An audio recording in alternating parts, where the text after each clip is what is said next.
Russian military reporter Romanov claims that the village of Plekhovo in the Kursk region was captured not by regular Russian armed forces, but by alleged North Korean special forces, who reportedly took no prisoners. Mill reporter Kotenok echoes this claim. However, these accounts, particularly the stories of the supposed extraordinary training of these Koreans, are somewhat hard to believe. Sudzansky district, Kursk region, Russia, came under the control of the Russian armed forces. The settlement was taken exclusively by the North Korean Special Operations forces in 2 hours. They passed through like a hurricane, did not take prisoners. The enemy lost more than 300 servicemen. Now, 2 teams are trying to share the laurels. Who was the first to enter the settlement liberated by Korean specialists? A source of the channel working in the Kursk region highly praised the combat qualities of the representatives of the Korean Special Forces groups who are undergoing training in the harsh conditions of the special military operation. Firstly, it is the ability to work competently with all weapons that come to hand. Secondly, high individual training. Thirdly, the speed and coordination of actions at the stages of deployment and the direct execution of the combat mission. The special forces are top-notch. Absolute indifference to death. They are berserkers, the interlocutor concluded. The Assad regime, openly supported by Russia, harvested organs from prisoners. The bodies of prisoners with their organs cut out, eyes gouged out, and arms and legs broken were discovered in a Damascus prison hospital, one of the Assad regime's torture centers. Putin has no problem with sheltering Assad in Moscow. A video appeared reportedly showing Russians moving their equipment to the naval base in Tartus and the Khmeimim air base. Earlier, this equipment was located at small Russian bases in different places in Syria. According to local sources, columns of military equipment have already moved from the south of Homs towards Tartus. It seems that Russia is making all the necessary preparations for the complete evacuation of its military bases in Syria. Russia's Mediterranean forces have already left the Syrian port of Tartus.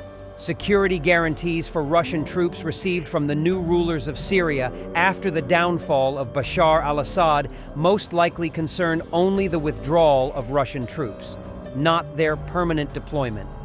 Also, yesterday, Russian media were spreading the news that the Russian Defense Ministry had an unofficial understanding with the Hayat Tahrir al-Sham organization that Russian forces could remain at the Khmeimim air base and the port in Tartus. The situation seems to have changed. Shooting down a Russian cruise missile from an Igla manpads in the morning in the western part of Ukraine.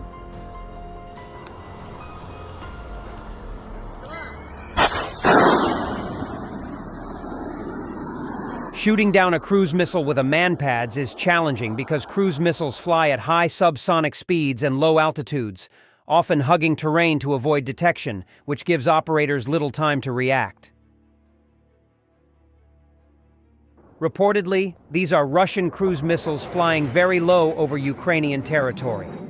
This way, it is much harder to use air defense systems against them. Russia terrorizes Ukrainian civilians. Also, cruise missiles have smaller radar and infrared signatures than larger aircraft, making them harder for manpads to lock onto. Countermeasures.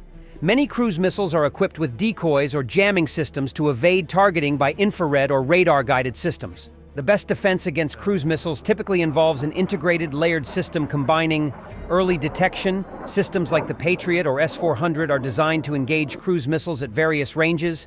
Point defense systems like the Phalanx C, IWS, or Pantsir can destroy missiles in their terminal phase. Electronic countermeasures. Jamming systems disrupt guidance and targeting mechanisms. Passive measures. Hardened structures and dispersal of key assets reduce vulnerability. These layers increase the likelihood of neutralizing the threat.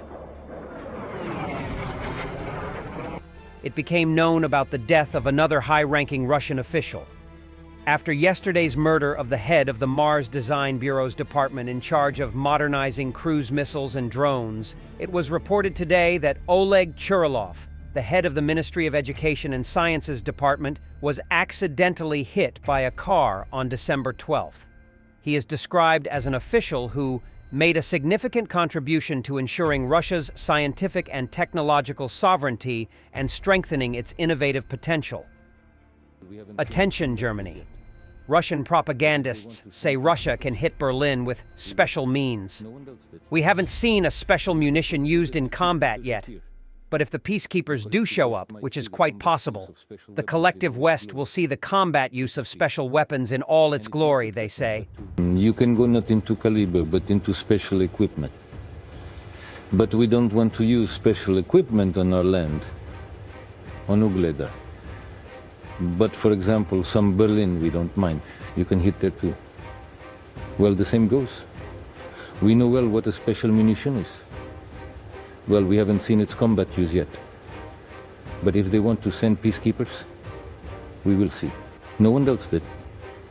It is quite possible that if peacekeepers appear, the collective West might see the combat use of special weapons in all its glory, so to speak. And it's not to threaten, but to... It was planned for this. How is it? Understand the situation. It was planned for this. NATO Secretary General Mark Rutte estimates that total losses in the Ukraine war have surpassed 1 million, including killed and wounded. Putin is trying to wipe Ukraine off the map. He is trying to fundamentally change the European defense architecture, he added. From Brussels, it takes 1 day to drive to Ukraine. 1 day. That's how close the Russian bombs are falling. It's how close the Iranian drones are flying. And not very much further, the North Korean soldiers are fighting. Every day, this war causes more devastation and death. Every week, there are over 10,000 killed or wounded on all sides in Ukraine. Over 1 million casualties since February 2022. Putin is trying to wipe Ukraine off the map. He is trying to fundamentally change the security architecture that has kept Europe safe for decades. And he is trying to crush our freedom and way of life. My mommy, Alla, a drone operator from Kijak, Predator Brigade, mom of 5, came home on vacation. Her youngest daughter is 3, by Kijak Brigade.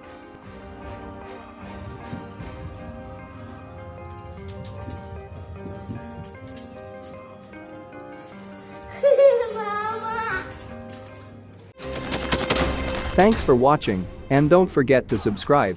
Also, if you want to support Warthog Defense, please become our member and get early access to new videos, exclusive members-only videos, and become administrator in comment section. The membership link is in the description. Rescues every day. We had a guy last week, it's 6 rescues in 6 days. You know, he's doing the job every day.